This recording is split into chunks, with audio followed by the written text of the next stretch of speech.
Assalamualaikum teman-teman, semoga sehat selalu dimanapun kalian berada.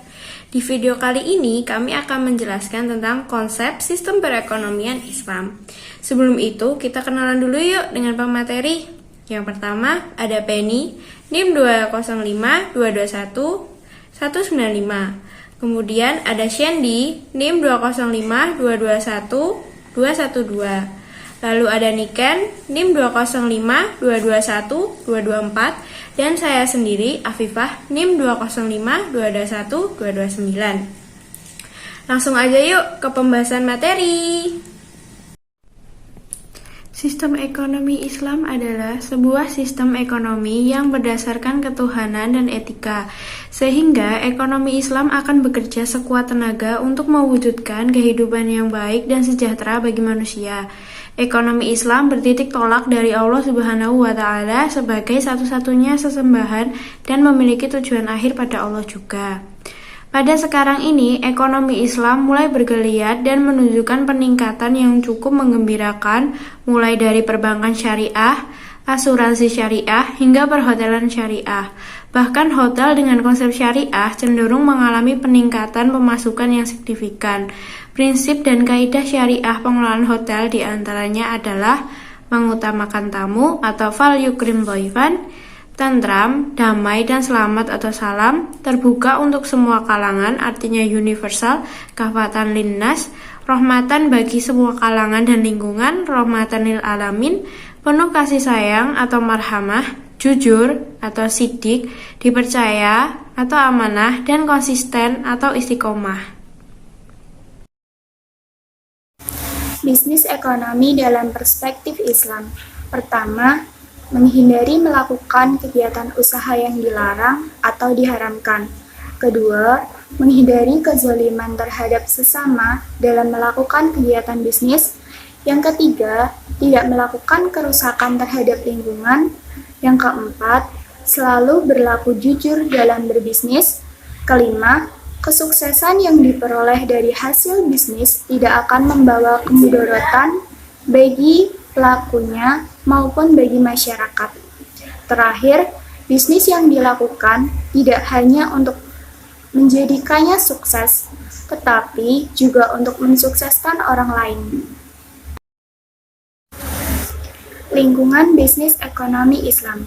Pertama, lingkungan intern, yaitu lingkungan yang memberikan pengaruh langsung kepada kegiatan bisnis. Terdiri dari unsur-unsur bisnis, yaitu tenaga kerja, modal, material, mesin, metode atau manajemen bisnis. Yang kedua yaitu lingkungan ekstern. Lingkungan yang memberikan pengaruh yang tidak bisa dikendalikan secara langsung oleh pelaku bisnis.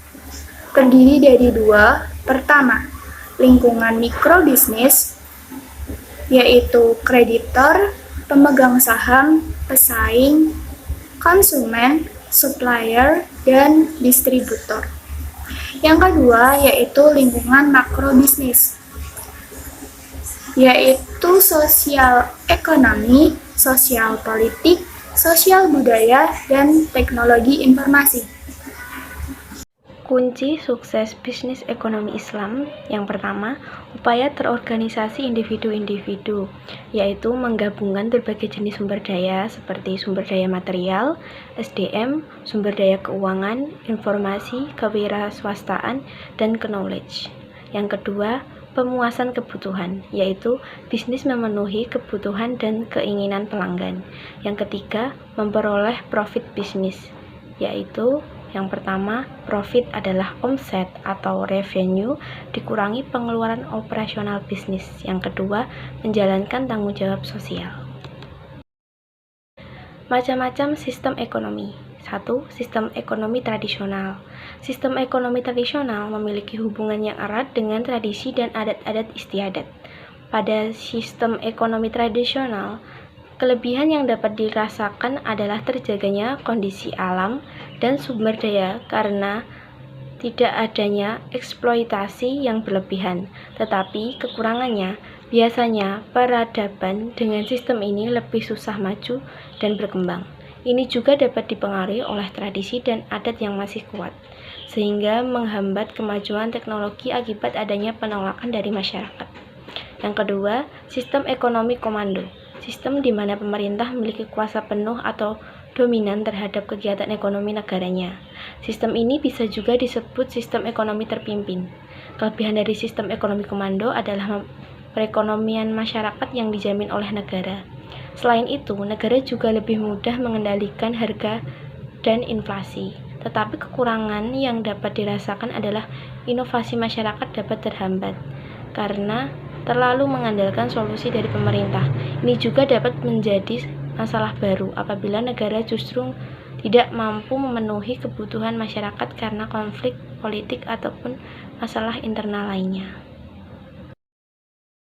Nomor 3, sistem ekonomi liberal. Sistem ekonomi liberal merupakan sistem ekonomi yang memberikan kebebasan seluas-luasnya kepada masyarakat dalam melakukan kegiatan ekonomi. Sistem ekonomi ini juga dikenal dengan sebutan sistem ekonomi kapitalis atau sistem ekonomi pasar.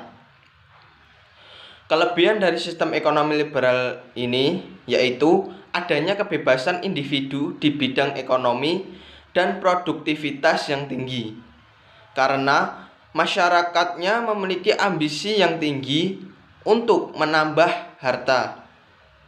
Namun, kelemahan dari sistem ekonomi ini adalah terciptanya kesenjangan ekonomi antara golongan kaya dengan golongan yang miskin, serta tingginya persaingan dan monopoli untuk merebut pasar.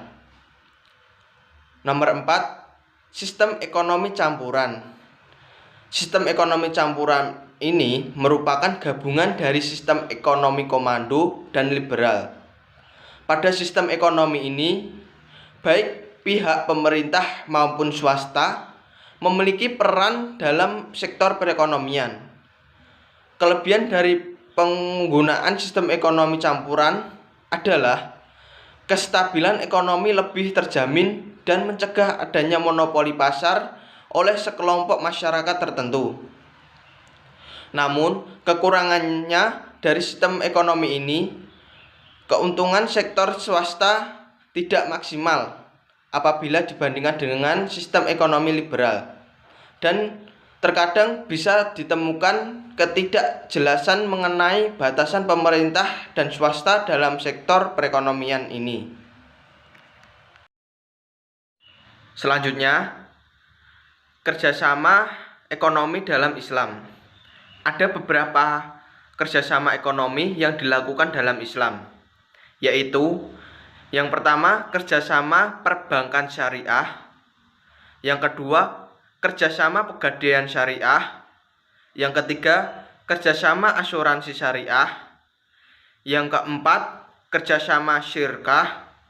Yang kelima, kerjasama mudharabah. Terima kasih buat teman-teman yang udah klik video ini. Jangan lupa buat like, subscribe, dan bunyikan lonceng notifikasinya ya. Wassalamualaikum warahmatullahi wabarakatuh.